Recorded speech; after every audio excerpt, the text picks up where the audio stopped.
Hi, I'm Peter Bois. I'm Gus Davis. And Merry Christmas from Monday Club to you. You guys be safe out there. Have a very Merry Christmas, Happy Holidays, and we love you. Hanukkah and Kwanzaa too.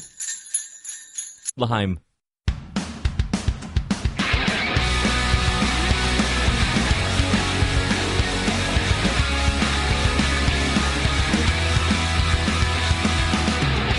Ho, ho, ho, and Merry Monday! Welcome to the Monday Club! I'm Gus Davis. With me, as always, is my boy Peter Bois. Guys, we have an amazing Monday Club for you today. Monday Club is going to be cheersing to our Ninja Beauty contestant. She's amazing. We're also on YouTube in video, so if you want to see what we look like, we're way better suited for radio than video. We're also going to geek out to Star Wars. I get to be an enforcer at Snowball Express. Pete goes to a fire and ice party. Our dirty little football quiz continues. Stories from the road, teachable moments, holiday wishes, and much, much more. Stick around. It's going to be fun. Happy Monday Club, Merry Christmas! Merry cheers! Cheers! Cheers to Christmas. It's Christmas today. Well, you're listening to this on Christmas at least, so Yeah. Merry Christmas to you. And if you're joining us on your Christmas day, thank you for making Monday Yeah. Club part of your new traditions. Yeah, I really hope that Santa Claus is out there in his sleigh listening to this podcast. That would make me so happy. Santa, you are welcome to be part of the Monday Club anytime you want. He is listening to our back catalog to not fall asleep at the sleigh wheel reins of deer. Yeah, Santa, your Santa Claus may not be endorsed by Monday Club. Anyway, man, it is so good to see you. Merry Christmas too. to all of our listeners, and yeah, we have this Cheers of the Week might be the shortest video clip that we've ever shown as a cheers, man. It's like perfect for Christmas too. What do you mean? No, I was being sarcastic. Oh yeah, I was like, how are you connecting ninja flips and beauty pageants to Christmas? I'm excited. I love your traditions. Yeah. So here, let me set this up. So this was off of Reddit, so I think that means that I probably was the one who found it. Yep. And the deal with this one is that it shows two beauty pageant contestants with the sash on and the dress and the high heels and the hair and the makeup and all that. And they're apparently playing some kind of game. I don't know what kind of pageant this is, but I want to go. It's Anyway, like a steal the bacon type thing. They have something on chairs. I don't know. Yeah. Oh, You ever play that game, Steal the Bacon? I've never even heard of Steal the Bacon. Oh, no. How does that work? There's bean bags in the middle, and then there are two teams on either side, and I think your number gets called out, or I can't remember how you get chosen, but then you run to the center and grab the bacon before the other guy gets it and brings it back to your line. Dude, that sounds like something you'd play in PE in elementary school. Yeah, that was sort of kind of where we played it. Anyway, so they're playing. I'm going to call it Steal the Bacon because that makes this a better story. So they're playing Steal the Bacon, and I don't know who's in charge of stage that day, but the place where the beanbags or whatever they are on the chair is right at the edge of the stage, and one of the beauty pageant contestants just completely falls off the stage. I mean, the stage gives way right at the edge of her high heel, and she falls off the stage, and this is where she gets the eye of the tiger and becomes a ninja badass. Because she lands in, 6-inch high heels? Yeah. Does a ninja roll, stands up perfectly, and then just owns it like a boss and just walks around and does her little Starts beauty pageant strutting wave. around like, yeah, I meant to do that. That was all part of my talent portion of the show. Listen, I have sprained my ankle stepping down from the stairs on my house, so I give this chick crazy props for one, having the wherewithal to do a ninja roll, two, not even tearing her dress a little bit, and three, just owning that shit. That was amazing. Yeah, I think, do we know if she won the pageant? Do we care? No, Like, she should have. no- she no won. one's She won the Monday Club pageant. That's right. No one's going to remember who won that beauty pageant in the history of ever. You know what they're going to remember? That some chick fell off the stage, did a ninja roll, and made Monday Club history by being our Cheers of the Week. So raise your glasses high. This is to you, ninja beauty pageant chick. Cheers. Cheers. Oh, I do have Wait, hold up. You look like you. I just burnt my tongue. Well, tell us. What did you burn your tongue on? Give me a second. Can you even talk? I'm good. Do we need an injury timeout? I'm good. No, I'm good. All right, so this is my favorite time of the year for so many reasons. I love the weather, I love the food, I love the family, I love the presents and the pageantry and the lights and all of that stuff. But friends, this is also the time of year where Jack Daniel's Winter Jack comes out. Ooh. Winter Jack, my friends, is Jack Daniel's personal cider. And so it's old number 7 mixed in with apple cider. And you put it, if you're me, you put it in the microwave, you warm it up. You warm it up a little bit too long, and then you take a big gulp because you're really excited, and you burn the shit out of your tongue. But this is really good stuff. So if you haven't gotten any yet, go check it out. Jack Daniel's Winter Jack. Really, really good drink, especially for the holidays. That sounds delicious. Yeah, it's delicious, nutritious, and very simple. I have something not so simple. I am drinking out of the Monday Club mug. Ooh. That you made for me. And inside this mug is hot buttered rum. This is a Christmas traditional drink that I've never had before. And it is delicious. Oh, my God. And look at this. I even garnish it with a cinnamon stick. That's how fancy I am. Man, I'm so jealous of you. Like, I really have to step up my drinking game. So far, all of my stuff has been like, I made a screwdriver, or I put Jack Daniel's Winter Jack in a coffee mug and warmed it up in the microwave. Like you actually garnish your drinks. I'm so jealous. Step it up. I try to be fancy. If you guys want to make a hot buttered rum on today, Christmas, this is how you do it. You need a dark rum. I use Captain. The great thing about this, you probably have everything in your cabinet that you need for it right now. Okay. The cinnamon stick might not be, but everything else is pretty common. So you have the Captain, because everyone's got Captain in their cabinet. Everyone does, yeah. And then you need 1 stick of unsalted butter, Easy. Softened, yeah. And then a whole stick of butter? A stick of butter. Like a whole Like stick one stick of butter? Yeah. Oh, wow. This isn't okay. for one drink. You're making. Oh, okay. You're making ingredients to share. I was gonna say that. Then this drink comes with the Surgeon's General warning. 1 clogged artery and a buzz. Yeah, definitely not a very healthy drink. All right. So you have the Captain. You got the unsalted butter. You have the 3/4 of a cup brown sugar. Then you have 1/4 to a 1/2 teaspoon ground cinnamon. I always go for more, 1/2 teaspoon ground cinnamon. And then 1/8 to a 1/4 teaspoon ground nutmeg. And then a pinch ground cloves, all common spices you probably have in your cabinet. And then a small pinch of salt. And you put that in a bowl, and you mash it up with a fork or spoon, and you get it in, you make this nice consistency out of it. It's a little batter. And then you take...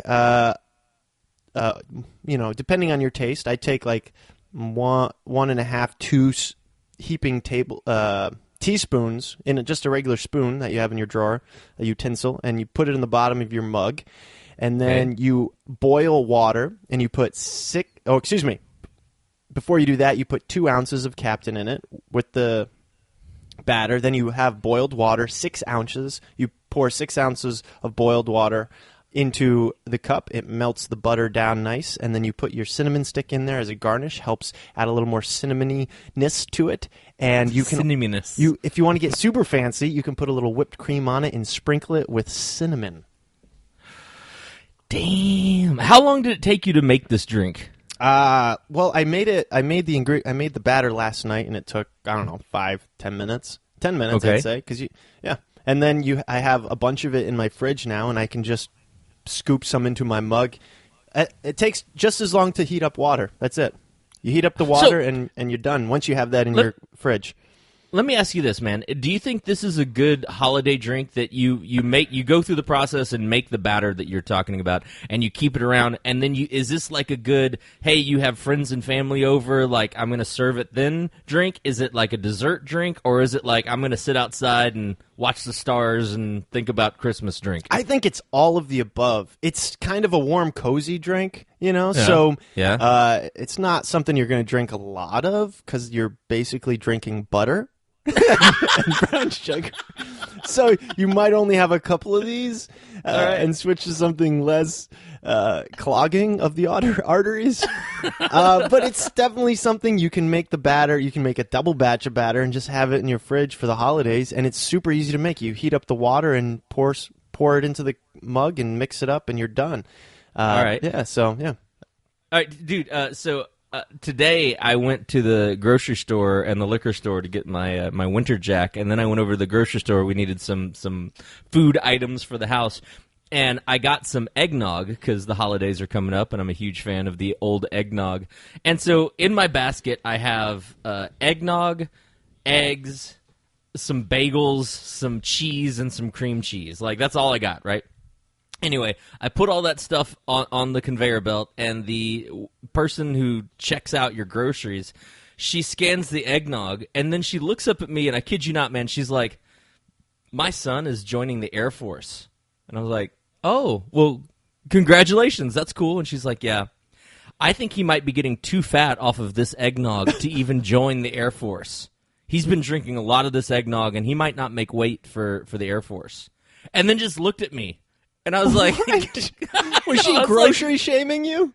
I think she was. I think she was. You've been grocery shamed by the checkout lady.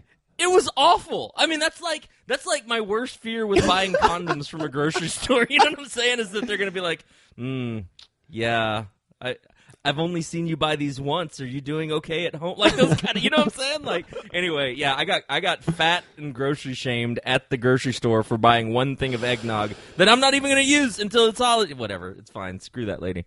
Gus, I think you look terrific. I do, man. I do. You know, I don't need to be shamed by my goddamn grocery store lady. Send some love to Gus. He needs some. Send it to Monday Club too. Thank you guys for listening. We love you. Thank you for listening and being part of the club. Send your love to iTunes and ratings up there. Also, send your love about Monday Club to everyone you know. Recommend a friend or two to the podcast. We want to grow the club, and share your favorite episodes anywhere you want on any social media you want. And also remember, Monday Club is now on Spotify. It's now on YouTube. Last week I posted all the audio of all our back episodes on YouTube, so the audio's up there. And today, this very second, we are recording our video for our very first video podcast, which will be posted same day as the audio. So if you want to see our beautiful faces, you can watch us there. And I'm also going to cut together a shorter, this is an experiment. I don't know how long it'll last. We'll see. If it's successful, we'll keep it going. Like a 10 to 15 minute highlight reel of each episode. So if you don't have time to watch the entire thing, but you want to watch us on YouTube, you can watch the 10 or 15 minute recap, and it's a lot shorter for the YouTube audience. So yeah, that'll be up there.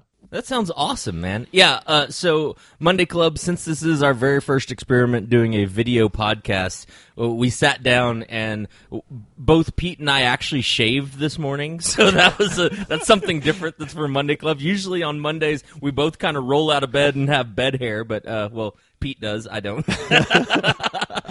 And then I look, and Pete's got like new lighting, and he got a new video set up so that he looks good. And I don't know if you can see this, but he's got uplighting in the back of his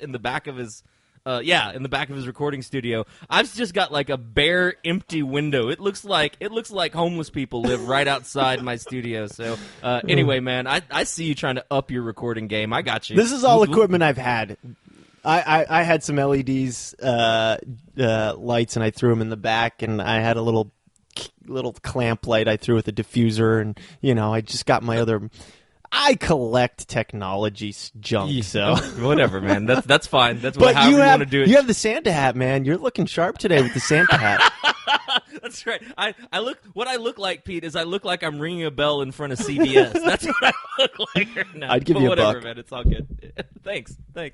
All right. So this is our 40th episode. It's our Christmas episode, as in it's coming out on Christmas, and it's our first video podcast episode. So Monday Club, I'm going to cheers all of you for sticking with us 40 episodes strong. That's pretty amazing. Cheers. Cheers. Yes, we are having a midlife crisis, so we're deciding whether we go on or not.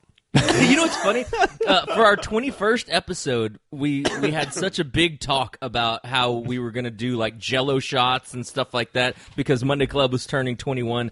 On our 40th episode, I realized that we're both drinking like hot buttered rum and hot apple cider, and we're like getting newspapers out and doing the Sudoku puzzle. It's like, How's your we've grown a lot. 401k, Gus? Oh, it's going great. Yeah. How's your Roth IRA? You know, on schedule to retire at 80. Oh, good deal. All right. Well, let's move on. All right. So, listen, man, I had my last run of shows was kind of a crazy grab bag of shows, which included a whole lot of corporate shows, a couple of college shows, and the scariest show I do every year for the last 2 years, I did my son's school. Oh. They asked me to come in and do his second grade class this year. And So why is Man. it scary for you? Because you don't want to ruin your son's rep if something bad goes wrong? Yeah, it's part of that. Man, there's so many things that go into it. It's like I don't want to ruin his rep.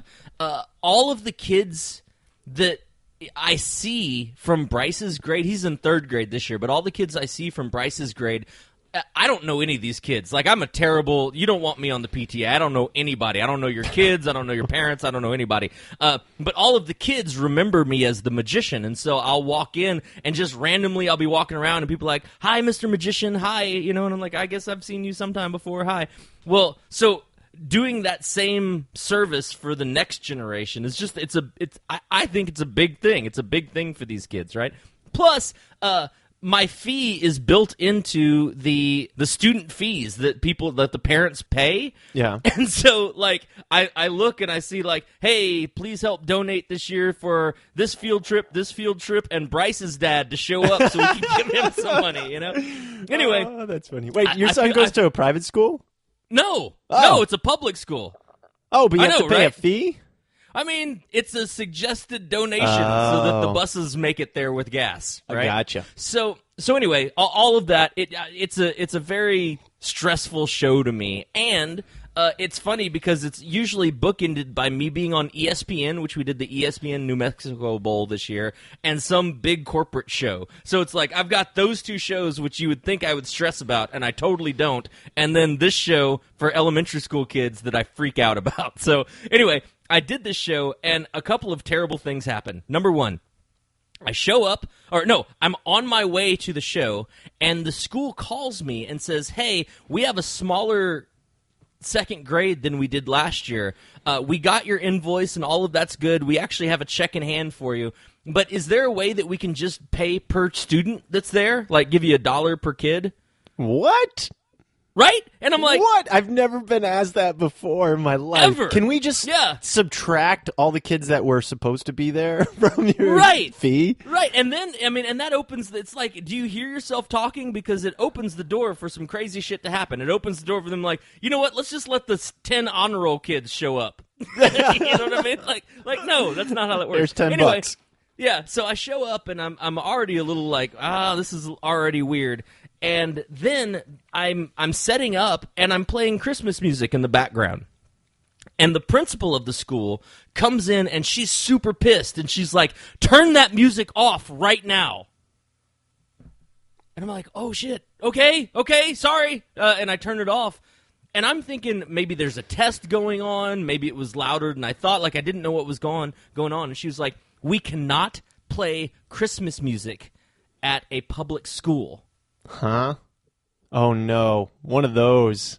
Yeah. One of those. Oh, yeah. Gus. You got And PC'd. I did. I got totally PC'd, man. And I was pissed about it, too, because every morning they do the Pledge of Allegiance, which has one nation under God in there. Yeah. And I'm like, if y'all are going to do that over the loudspeaker, how are you going to get pissed about Silent Night? You know what I'm saying? Yeah. I have something to say about this. All right. Please do. If you've listened to Monday Club, you know I'm a big skeptic, non-believer. I'm an atheist, don't believe in a God. And it's a tradition every year. I went to the Portland Symphony Orchestra. They do the Magic of Christmas, and they do all Christmas songs, and it's beautiful and amazing music, an amazing night. And they do lots of, pretty much 95% of Christmas music is religious, right? Right. And I love Christmas music. Right? Like, if I had to give up Christmas music, let me just say, I don't want to give up Christmas music because I don't believe in it, all right? To me, it's some fun stories that are mythology in our history of human beings. And all that music was inspired by these stories, and it's beautiful, and it's amazing, and I sing along. I even sing the religious parts of the music, all right? And so screw you, principal, for not allowing Christmas music. You don't have to believe it to enjoy art. Look. You know, you don't have to believe Spider-Man to enjoy Spider-Man. Whatever you want to believe is fine, I guess. But it's music. It's enjoy the music. That's right. Pretty much every classical piece in the past was inspired by religion too. So, well, dude, and you know what? Even on that shit, even on that art. stuff. Like, I 100% agree with you. Even if you take out any religious anything to Christmas music and you just play Frosty the Snowman on repeat, okay? Which has nothing to do with spirituality or anything like that. It's a talking, scary-ass snowman that came alive from a magic hat, right? Like, if you really want to be, technical about it, it's like, man, that shit's not real either, right? Yeah. like none of it's real. So how about you just sit back, relax, and enjoy the goddamn pentatonics singing Silent Night to brighten up your kids' day. Anyway, whatever. So I was already pissed about the money thing. I was pissed about getting scolded for having Christmas music on when they're hypocritical about doing the Pledge of Allegiance. And then I'm loading out. I do the show. The show was great. I was very happy with the show. I'm tearing out. It's pouring down rain. I'm got my last load of stuff going in, or about to come out of the door, and the principal's walking down the hall again, and in one of my least fine moments, the back of my shoe gets caught on the carpet that's right by the door, and my front shoe, I'm wearing dress shoes, is on the tile of the school floor, and I just eat it, dude. My front foot comes up, and my back leg, my knee just pile drives the ground, and then I fall to the side, and the principal freaks out, and she's like, oh my god, are you okay? And I was like, yeah, I'm fine, which I actually wasn't. My knee hurts, but I was like, yeah, everybody back up. I'm good. You could say, I'm going to own this school now. Right. Well, that's funny you say that, because she was like, oh, well, do you want to file an incident report? Really? No, I don't. I want some ice for my knee, and I want to get out of here with my paycheck. I'm going to file an incident report for the 200 kids that didn't show up to my show. I want to get paid for those 200 kids that didn't show up. Right. Oh, anyway, so yeah, that was my fun little foray into just hating my principal for my kid, and it's not her fault. I know what she's trying to do. She wasn't being mean. It's just all that shit was annoying. Yeah, that sucks. On a lighter, more happy note, Star Wars The Last Jedi came out. Holy shit. Have you seen it? Yeah, man. Yeah? I did. Yeah. Oh, I saw it opening day. I went at 12:30 showing in the afternoon, and I was really excited. Man, Pete and I talked about this ahead of time, Monday Club, and we recognize that not everybody has seen this movie. We're going to do our absolute best not to spoil a single thing for this movie, okay? That being said, I will say that there were at least 3 times in this movie that I either gasped or just totally was oh hell yeah. Yeah. At least 3 times. Yeah, I'd say at least 3 times, and I had a smile my entire on my face the entire time watching what was going on. Oh my goodness, it was so badass. It was so great to see Luke Skywalker. That was so great. Yeah. It was so great to see Luke. Oh my God, Princess Leia. There's a moment. There's a moment. I can't talk, but there's a moment that's just, oh wow, awesome. Yeah, all of them did a kick-ass job. And remember that other moment? Oh, and the other moment? There's so many other moments. And then that moment? Yeah. Okay. We can't talk about it without spoiling it for you. Oh, my God. So I went into this movie, Monday Club, with this thought, and I think that it helped me kind of focus and really enjoy the movie. I went into it the same way I went in to watch Transformers. Now, I don't want any letters about people who are like, are you comparing Transformers to Star Wars? I am not. But I am saying that I went into Transformers thinking to myself, look, I have zero expectations. The only thing I'm looking for in a Transformers movie is that at some time I hear the Transformer noise. And if I hear the Transformer noise, I'm going to be good. I gave him $6 and enjoyed hearing the Transformer noise. Okay? I can't even do it. Do it. Yeah. Nice. All right, but if I hear the Transformer noise, I'm going to be fine.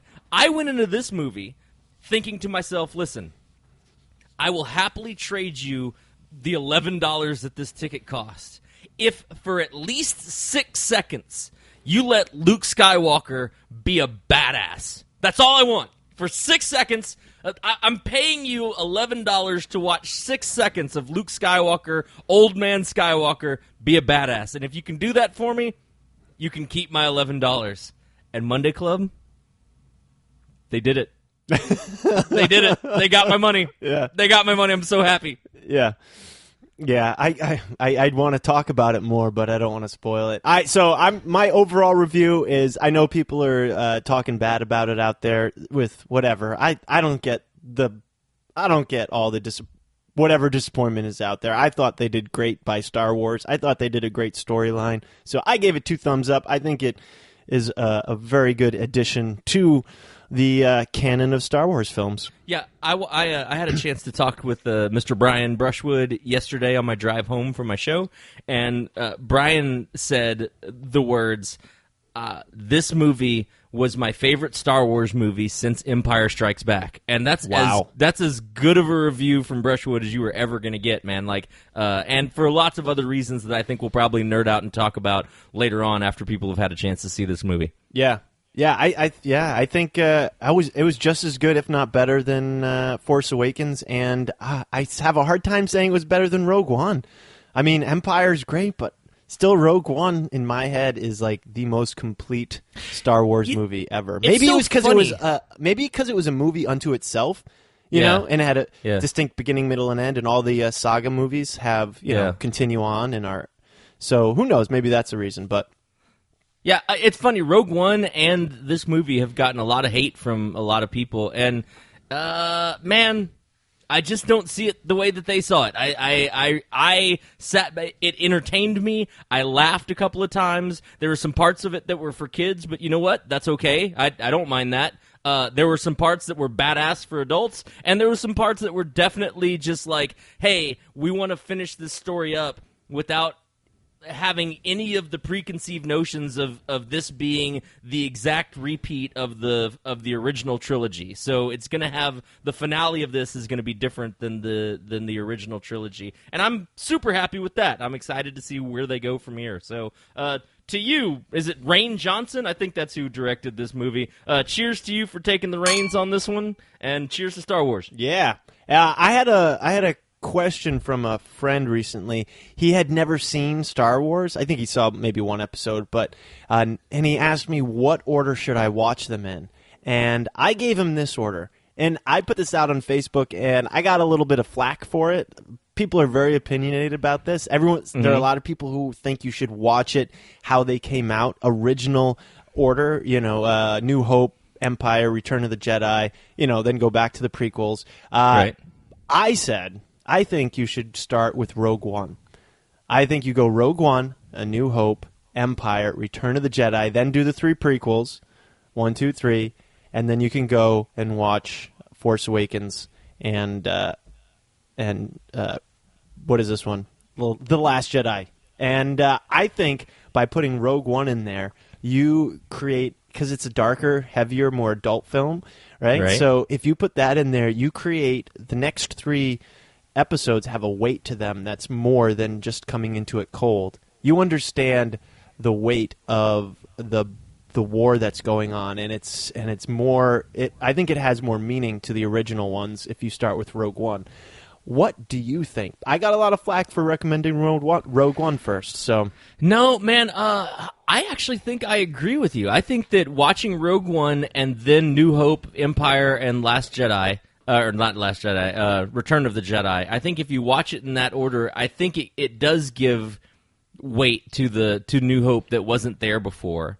And then I guess you have. Then I do think you should watch the prequels only once, just so that you see some backstory. I don't know. Yeah. I don't really understand why you should watch the prequels. I think you could do the entire thing without ever watching the prequels and be totally good. But then watching the newer ones that have come out, Force Awakens and this one, The Last Jedi, I think that does. Like, I think the power, one of the powerful moments of these new movies that have come out is it's 30 years after the originals were released. Yeah, and so seeing the old cast come back is like the first time Leia walks off of the little transport thing, and you see an old lady. Princess Leia, it's like it kicks you in the balls, man. It's like, oh my God, so much time has passed. Oh, and same deal with seeing Luke. So yeah, I think there needs to be something in between. Like, take some time off after you do Return of the Jedi, so that you can really have that experience of time passing. Yeah, and then you have the animated series and a bunch of other things that you can throw in there, like the Clone Wars and whatnot. But I've actually enjoyed watching Clone Wars and Rebels. It's been those are actually pretty good shows. Yeah, I haven't seen Rebels. I saw Clone Wars. I need to catch up with that.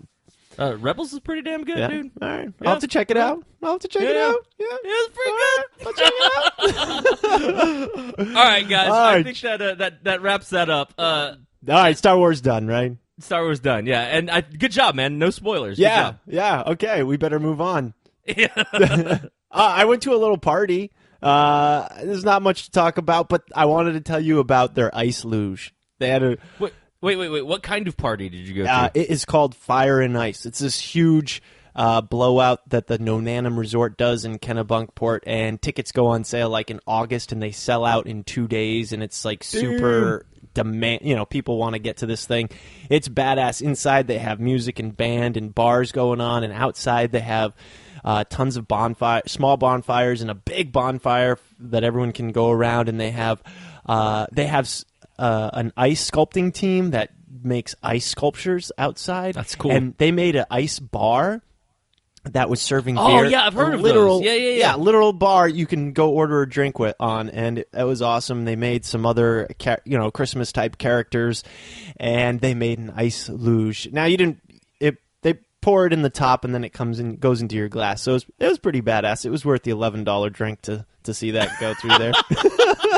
Wait, so they pour the drink into the top of this little miniature slide thing, and your drink travels down the slide and into your glass? Yes, yeah, and it goes through this elaborate ice sculpture that this guy's made. Dude, that's pretty badass. I wonder if there's any money in being an ice sculpturist. At least for a month. Yeah, that's what I think. I think you pretty much have one busy season, and the rest of the time... Or you become a sand artist, and you make sandcastles the rest of the year. Those are badass, too. Yeah. Those are badass. Yeah. So, that's what I've been up to. But that was pretty badass. It makes me want to put a big fire in my backyard this Christmas and just sit around it and drink hot buttered rum. Clog your arteries, but in style. Oh, all right. I'm getting toasty. This thing is delicious. Oh, it's good. All right. I think that brings us to our next segment. Prepare yourself for the Dirty Little Football Quiz. Oh! That was good. So, the Patriots Squeaked one out. Squeaked one? Squawked one?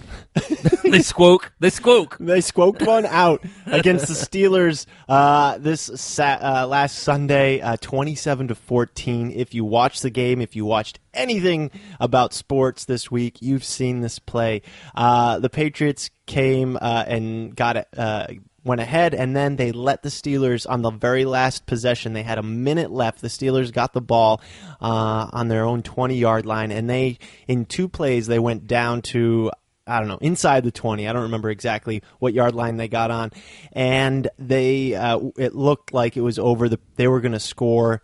They just needed a field goal, obviously, to tie it to go to overtime, but they were trying to score to win the game there, and they threw a pass to this guy, one of their receivers, and he caught it outside of the end zone, and then he spun. He grabbed the ball and spun at the same time and reached over into the end zone. And at first it was called a touchdown, but then they reviewed it, and he bobbled the ball as it went to the ground, so the ball technically helped him catch, and they canceled the touchdown. The touchdown was taken back, and then the next play, the Patriots intercepted the ball to win the game. So there's a lot of controversy. Everyone thinks that the Steelers should have won and that it was a catch. But if you're going by the letter of the law, you read the rule book. I've done my homework on this. I didn't necessarily read the rule book, but I watched videos of other people reading the rule books. And technically, he did not catch the ball with the way the rules were written. So it was a good call by the replay people, and it was a really shitty break for the Steelers. Did when you watched it live, did you look at it and be like, "Oh man, I don't know, that could have gone either way," or did you look at that and be like, "Yeah, like there's room there for them to challenge that call"? They didn't have to challenge it because every touchdown is reviewed automatically. It's reviewed, yeah. And so even the announcers, I was like, "What is taking them so long? It's a touchdown. The Patriots lost." I thought it was a touchdown, and then after a minute, they realized, "Oh, wait a second, he bobbled the ball," and then they went to their announcer expert on the rules, and he kind of broke it down. Now, I still it's weird because everyone feels like it's a touchdown. You feel like, oh, that was definitely a touchdown. But when you use your analytical mind and you know the rule, and then you analyze the play and break it down, you're like, technically that's not a touchdown. If that's the rule, this is not a touchdown. But it still feels like a touchdown. Like I felt like that should have been a touchdown. But technically, if you go by the letter of the law and break it down, no touchdown.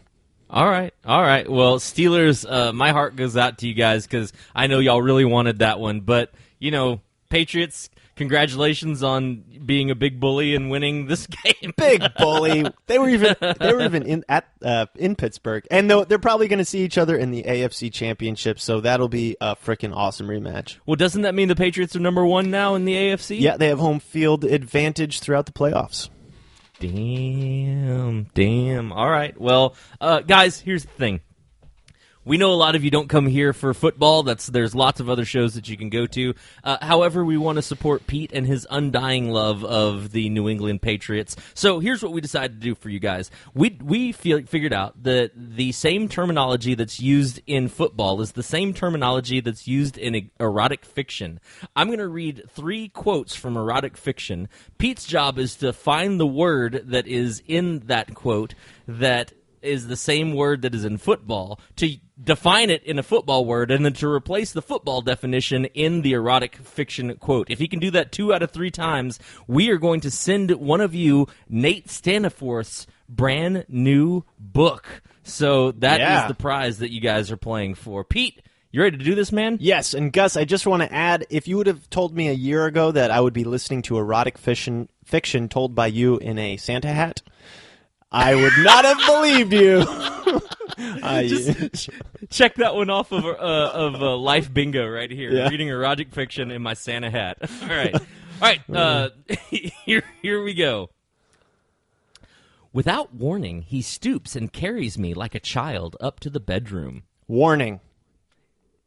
Oh, that's really good, but not the word I was going for. Oh, carries. Save that one for later. Carries is a correct answer. Yeah.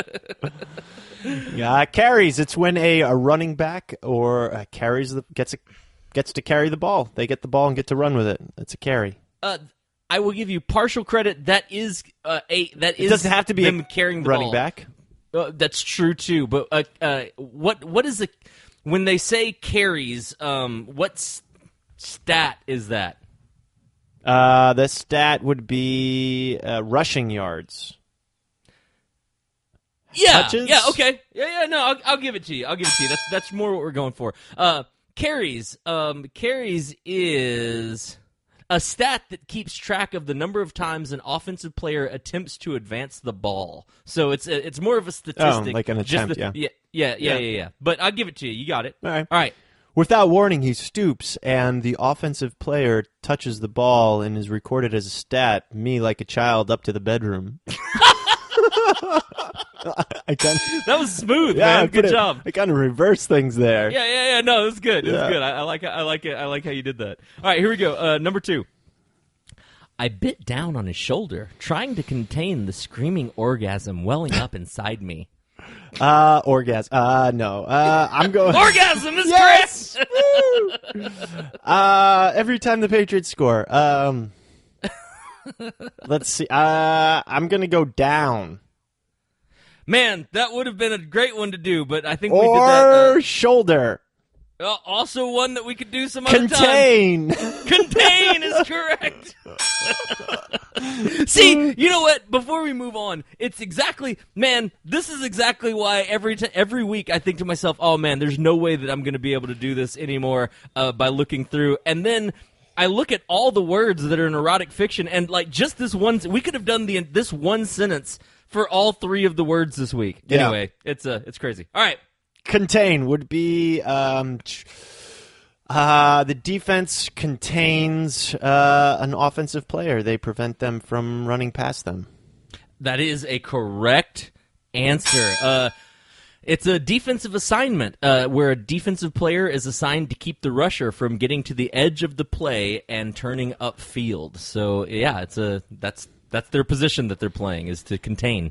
I bit down on his shoulder, trying to prevent him from getting past the edge of the play, the screaming orgasm welling up inside me. That's pretty good.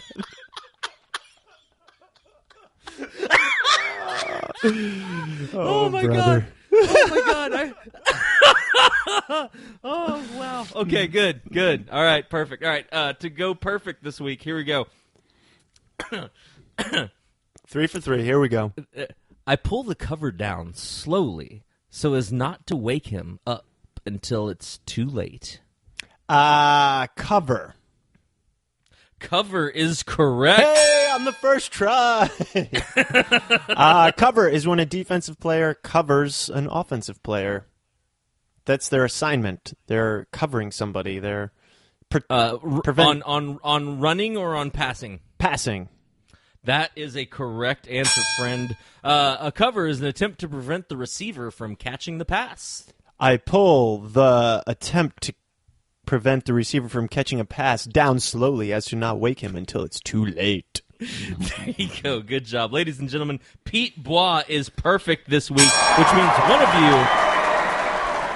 you is getting Nate Staniforth's book free from us here at Monday Club. All you have to do is, since this is our holiday episode, or it's coming out on Christmas, all you have to do is be the first person on our Facebook page to post your own erotic sentence, and that sentence has to contain the words ho ho ho and I want a free drink. If you can put ho ho ho and I want a free drink in an erotic sentence on our Facebook page, be the first person to do that, I will send you a copy of Nate Staniforth's brand new book free of charge from us here at Monday Club. Pete, congratulations, man. Way to win that one for the home team. Thank you very much. Hey, it's time for Stories from the Road. So I've been performing a little bit this month, doing some corporate holiday parties. And I did one at the top of 60 State Street in Boston, which is one of the taller buildings in Boston, and they rent out, there's tons of rooms at the top. They rent out for parties throughout the month, and I was up there doing something for a government contractor. They couldn't tell me exactly what they do, but they were coders, so I'm assuming they were spying on us. Yeah, absolutely. That was my guess. And it was a 4-hour strolling gig. Damn. You ever have to do marathon strolling magic? Yeah, I usually do blocks of 4 hours, but I had one client a few years ago that wanted 6 hours of strolling, and my last 2 hours of strolling magic were just awful. I was terrible. I felt bad for them because I really was not good. Yeah, it's after 2 or 3 hours is after you get past that third hour, you start going I can't do this anymore. Well, really, part of it is, my friend, that you're like, your jokes aren't funny to you anymore. Yeah. Like, I can fake my jokes being funny the first 70 times I say them, but after 70, it's like, no, you're sitting on it. No, seriously, you're actually, just stand up. It's under your seat. Just scream. This was a freaking miracle. Yeah, my strategy for long strolling gigs is just, if I find a group that loves me, I just stay there for like 15 or 20 minutes. Yeah, I'm the same way. Yeah, because I unload that's exactly on them. my strategy. If I find a group that loves me, you just keep showing them more and more stuff, trying to burn some of that clock. Yeah, and then I'll just take a book randomly off my shelf and learn a new card trick just for that night. So it keeps me excited about trying to do this some new material that I've never done before. And yeah, that's cool. So I was showing my stuff to some people at a high top table, and I leaned over. I don't remember what I was doing, but I leaned over to grab something from them, and my elbow came back, and it knocked over a full glass of red wine all over the table, and it splashed all over some guy's suit. And I felt like a fool, and I was apologetic, and I was like, "Oh my God, I'm so sorry." And then I asked, "Is this an open bar?" And they're like, "Yeah." And I was like, "I guess I don't have to offer to buy you another drink." Oh my God! Were they cool about it, or were they like, yeah, they were totally cool, totally cool. I'm glad it didn't hit the girl sitting next to me because she has the dress and whatnot. The guys usually take that a little bit easier. He got a little. It wasn't terrible, but it was kind of embarrassing. Did you then keep going and try to find their card, or did you exit there? Yeah, I just picked it up and like, "Oh, are you okay?" And I offered to do dry cleaning and whatnot. And he's like, "Oh, fine, cool, no." And then I was like, "Hey," and back to your card. And I just jumped right back in. I forgot I ever was an idiot and knocked over a full glass of red wine and continued on. Oh man, that's a good save, man. Good save. Yeah, those moments are really tough. I've not knocked over wine, but I've spilled water on people's shoes before. You're in close quarters and somebody's walking past and you turn when they weren't expecting to, and I just bumped some water and it just poured right out onto their shoes, and they looked up at me like, "What the hell?" And I'm like, "I don't know, man. Sorry, bro." Yeah, sorry, bro. I'm out. I got insurance. Anyway, man, I'm sorry that happened to you, man. Well, that sounds like a cool venue, at least. Yeah, it was beautiful. You get an amazing view of the Boston skyline, and I posted some pictures up on Instagram about it because it's such a nice view. So my story from the road is that I finished my year out in, I think, the perfect way to finish out 2017. I finished my year out by doing a college nooner. That was my last show for the year, was one of our high production college nooners. And so we had to get in at 8 o'clock in the morning to start setting up for our event.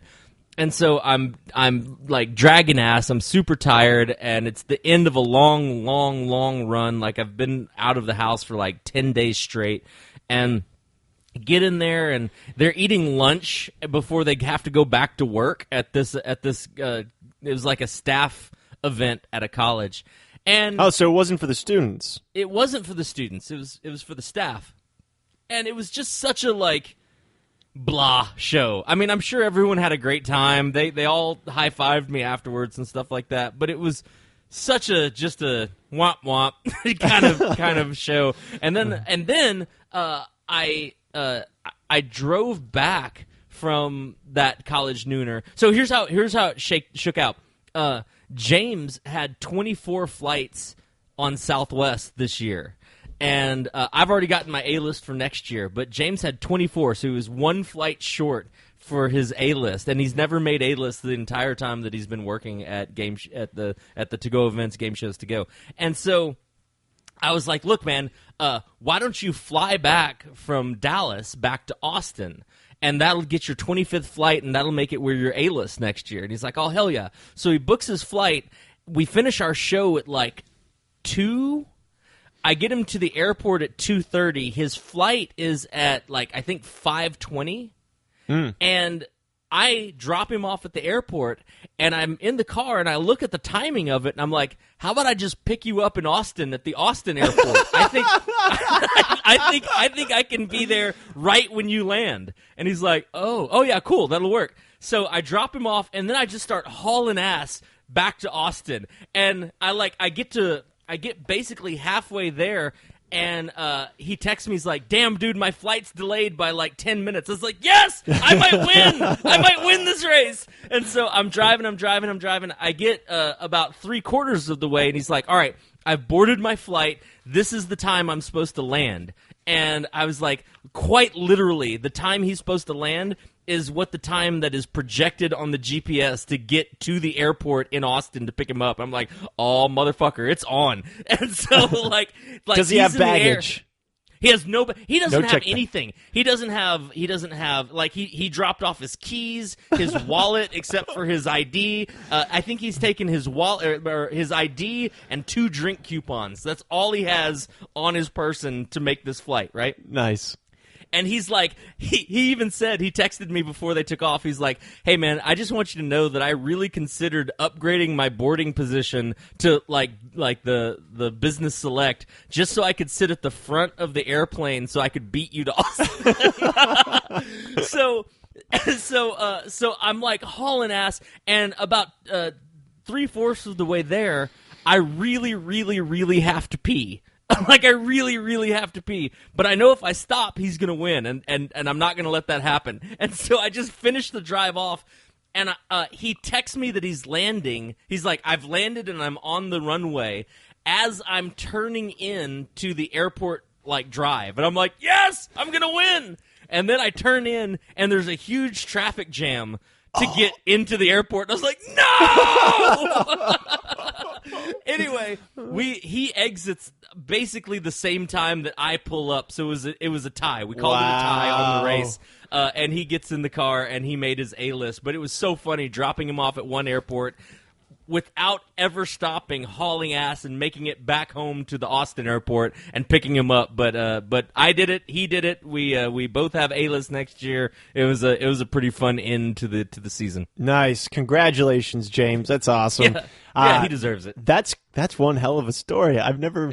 I was short 2 flights one year, and I flew to Baltimore with my wife in the morning and had lunch there and a little early dinner, and then left that night and came back home to get my 2 flights.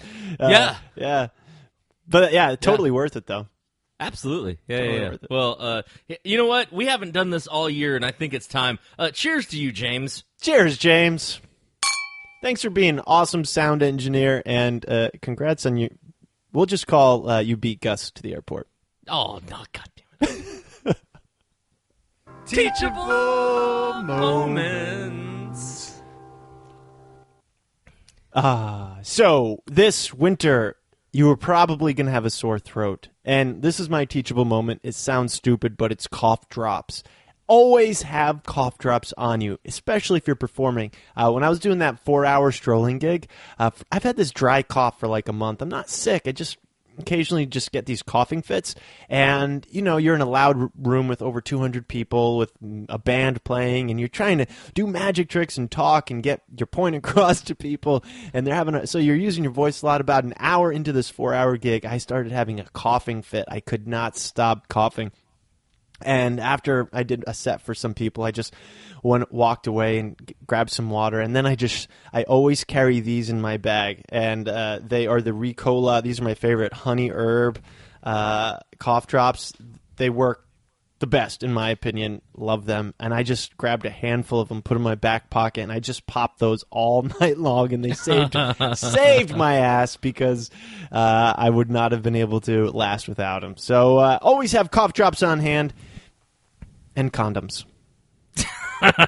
Dude, I carry the exact same Ricolas in my bag as well. Yeah, wow. We've never talked about this, but absolutely, that's a must. I also carry the throat spray that just numbs your entire throat. It tastes terrible, but your throat just goes completely numb. So if I'm about to do a show and my voice is all jacked, I'll spray that and I'll walk out and get through it, muscle through it. Chloroseptic? The green stuff?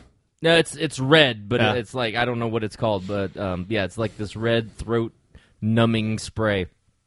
And then, two, there's nothing worse than when you're about to. I mean, we use our voice as our voice is our tool that we use for doing any of the performing that we do.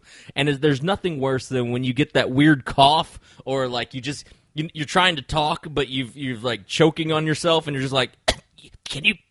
Take a cough. You know, it's like, and people are just so awkward about it too. They're like, are you dying? Or they just turn away and go, we have better things to do. Yeah, we're good. You're like, no, take a card. This is a good trick. So anyway, man, I feel for you. Yeah, that's a good teachable moment. All right, my teachable moment is this, peeps. I had 2 days so far this month that I've been home. The second day that I was home, my wife threw a party for a bunch of her people that work at the gym, that go to the gym that she goes to. She threw a party for all of them, and we'll talk about that on another episode. But the first day that I was home, I was only home for an evening, and in that evening, I had to do all my laundry because I had used all my laundry on the road. So I took all my laundry from the road, and I threw it into the washer, and then I realized that there was still some space left, and I was like, I don't want to just waste water. So I went to my son's room, and I took his laundry, and I dumped his laundry in with mine. That is a huge mistake, people. Just waste the water. Because when I got my clothes out of the dryer, I don't know if he put gum or spray paint or house paint or something like that in his pockets, but all of my clothes had this baked on white streak of nast attached to almost all of my shirts, all of my pants, and it took me about an hour just scrubbing with a brush and a sponge and water and some hydrogen peroxide to get rid of all of that nasty off of my clothes. Then I had to wash them again. So I ended up being up to like 2:30 in the morning doing my own damn laundry just because I tried to wash my kids' clothes. So that's my teachable moment. Don't wash anybody else's clothes with yours. You never know how nasty those people are. That sucks. Yeah, it does. Well, you heard it here. Waste the water, kill the polar bears. That's right. That's right. Hey, guys, we hope you enjoyed this episode of Monday Club. I sure as hell did. And I got to say, we wish you all a very, very Merry Christmas, Happy Holidays, Happy Kwanzaa, Hanukkah. L'chaim. Yeah, all of it. And if you don't believe in any of it, just know that we love you and you guys are our Christmas present. Cheers to you. Cheers, yes. Merry Christmas.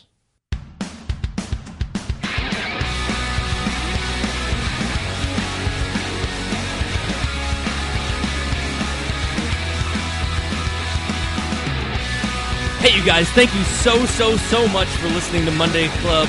We want to let you know that you can always find us and subscribe to us on iTunes. Check us out there. You can also find us at MondayClubPodcast.com, Facebook.com/MondayClubPod, Instagram at Monday Club Podcast, Twitter at Monday Club Pod. Email us anything you want to, MondayClubPodcast@gmail.com. That is also where you can buy us a drink. Don't forget, you can watch this episode on YouTube and see our lovely faces anytime you want to. Also, huge shout out to James Caldwell, our sound engineer, and of course, Zach Holder for our music. You guys, We wish you a very Merry Christmas. Hopefully Santa brings you something nice, and we will see you next time on Monday Club. If you've watched this to the very end, thank you.